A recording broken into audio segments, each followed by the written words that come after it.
नमस्कार लोकेंद्र जी, कैसे हैं आप? आइए। सबसे पहले तो ये देखिए, सिंबल जो रहता है एक छोटा सा स्तंभ, ये इंडिकेट करता है कि एक पवित्र जगह है। इसके आसपास जल स्रोत हो सकता है, कोई मंदिर, कोई समाधि।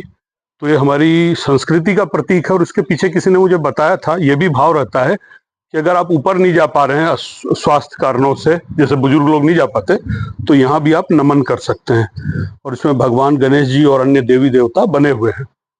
चलिए मैं आपको यहाँ के इतिहास से रूबरू कराता हूँ। ये जोहराबाई जी की समाधि है, उनकी छतरी है।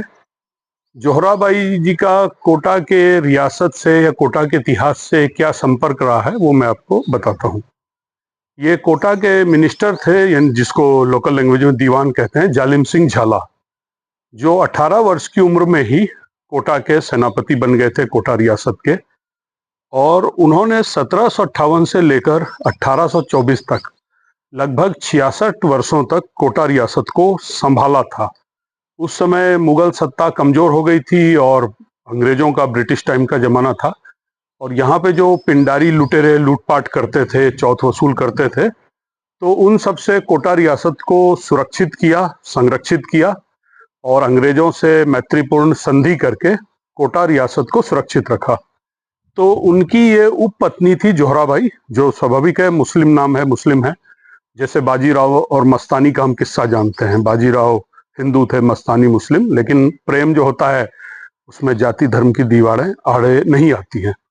तो ये जोहराबाई का जब निधन हुआ तो 1796 में, वर्ष 1796 में, उनके बेटे गोवर्धन ने, जो जालिम सिंह झाला और जोहराबाई के बेटे थे, जालिम सिंह जी के दूसरे बेटे गोवर्धन जी ने ये छतरी अपनी माँ की स्मृति में बनाई।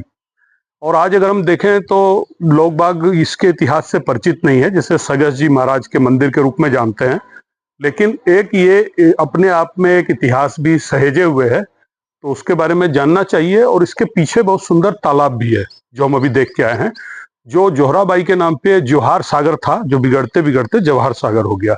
अब उन तालाब का भी संरक्षण इंटेक संस्था द्वारा, कोटा के समाज सेवियों और पर्यटन प्रेमी लोगों द्वारा और वन विभाग के अधिकारियों द्वारा किया जा रहा है। तो बहुत अच्छी बात है। और सबसे अच्छी चीज है, आप देखिए, ये नानता और ये थर्मल की तरफ जाने वाली रोड है, तो रोड से भी कनेक्टिविटी इस जगह की है।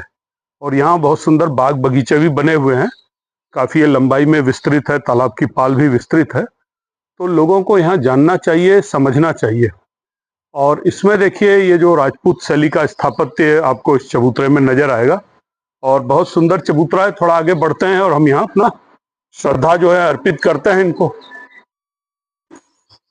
तो मैं युवाओं से यही कहूंगा कि अपने इतिहास को जाने, समझे।